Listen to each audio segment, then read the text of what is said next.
Hi, little learners. Miss May has a cozy dog bed and her friend Chicken. They want to read a book with you. The Little Red Hen is retold and illustrated by Florence White Williams.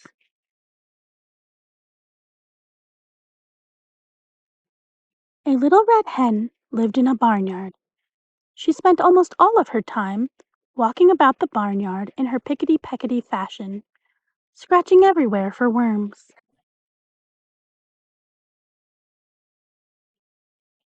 She dearly loved fat, delicious worms and felt they were absolutely necessary to the health of her children. As often as she found a worm, she would call "Chuck, chuck, chuck" to her chickies. When they were gathered around her, she would distribute choice morsels of her tidbit. A busy little body was she. A cat usually napped lazily in the barn door, not even bothering herself to scare the rat who ran here and there as he pleased. And as for the pig who lived in the sty, he did not care what happened, so long as he could eat and grow fat. One day the little red hen found a seed. It was a wheat seed, but the little red hen was so accustomed to bugs and worms that she supposed this to be some new and perhaps very delicious kind of meat. She bit it gently and found that it resembled a worm in no way whatsoever as to taste, although because it was long and slender, a little red hen might easily be fooled by its appearance. Carrying it about, she made many inquiries as to what it might be. She found it was a wheat seed and that, if planted, it would grow up and when ripe it could be made into flour and then into bread.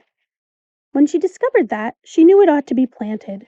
She was so busy hunting food for herself and her family that, naturally, she thought she ought not take time to plant it.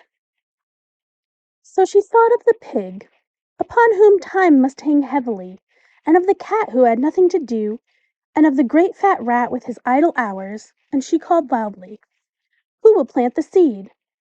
But the pig said not I, and the cat said not I, and the rat said not I. "Well then," said the little red hen, "I will." And she did.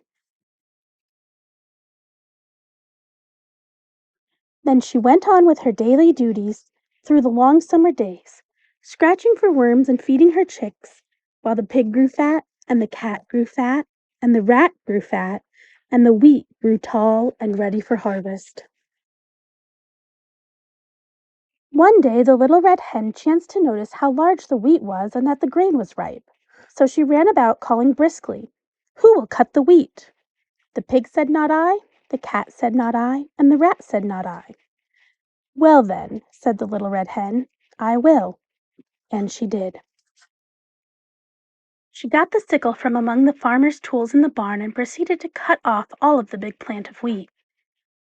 On the ground lay the nicely cut wheat, ready to be gathered and threshed, but the newest and yellowest and downiest of Mrs. Hen's chicks set up a peep peep peeping in their most vigorous fashion, proclaiming to the world at large, but most particularly to their mother, that she was neglecting them. Poor little red hen! She felt quite bewildered and hardly knew where to turn. Her attention was sorely divided between her duty to her children and her duty to the wheat, for which she felt responsible. So again, in a very hopeful tone, she called out, "Who will thresh the wheat?" But the pig with a grunt said not I, and the cat with a meow said not I, and the rat with a squeak said not I. So the little red hen, looking, it must be admitted, rather discouraged, said, "Well, I will then." And she did. Of course, she had to feed her babies first, though, and when she had gotten them all to sleep for their afternoon nap, she went out and threshed the wheat. Then she called out, "Who will carry the wheat to the mill to be ground?" Turning their backs with snippy glee, that pig said, "Not I," and that cat said, "Not I," and that rat said, "Not I." So the good little red hen could do nothing but say, "I will then." And she did. Carrying the sack of wheat, she trudged off to the distant mill. There she ordered the wheat ground into beautiful white flour. When the miller brought her the flour, she walked slowly back all the way to her own barnyard in her own pickety-peckety fashion. She even managed, in spite of her load, to catch a nice juicy worm now and then, and had one left for the babies when she reached them. Those cunning little fluff balls were so glad to see their mother. For the first time, they really appreciated her.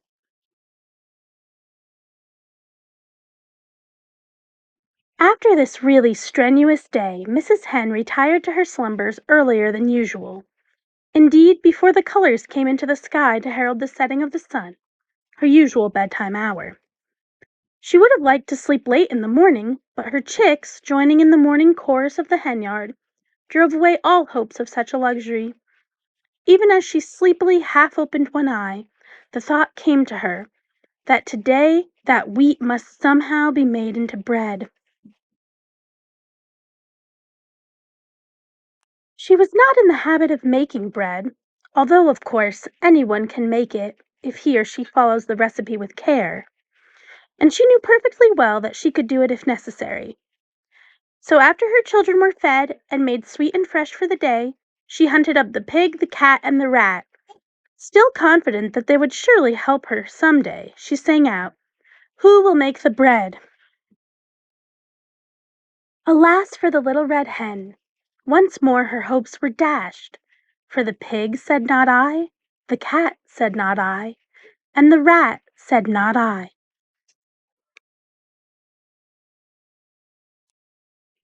So the little red hen said once more, "I will then." And she did.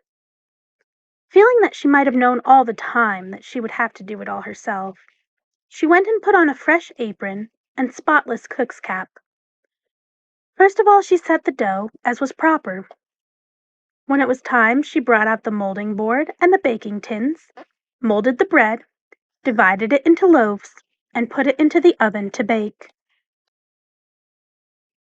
All the while the cat sat lazily by, giggling and chuckling, and close at hand the vain rat powdered his nose and admired himself in a mirror.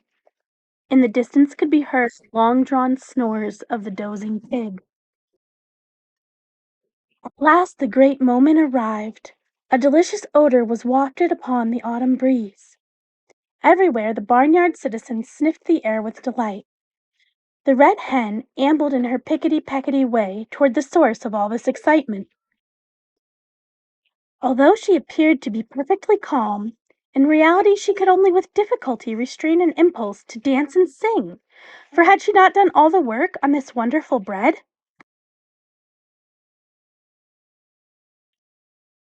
Small wonder that she was the most excited person in the barnyard. She did not know whether the bread would be fit to eat, but, joy of joys! When the lovely brown loaves came out of the oven, they were done to perfection.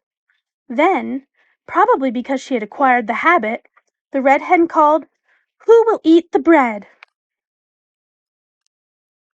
All the animals in the barnyard were watching hungrily and smacking their lips in anticipation, and the pig said, "I will."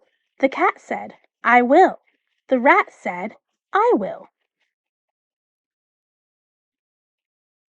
But the little red hen said, "No, you won't. I will." And she did.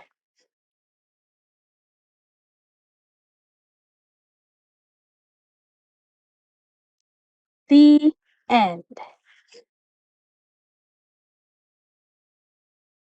Thanks for reading The Little Red Hen with Miss May and her friend Chicken. Please subscribe so we can see you again soon.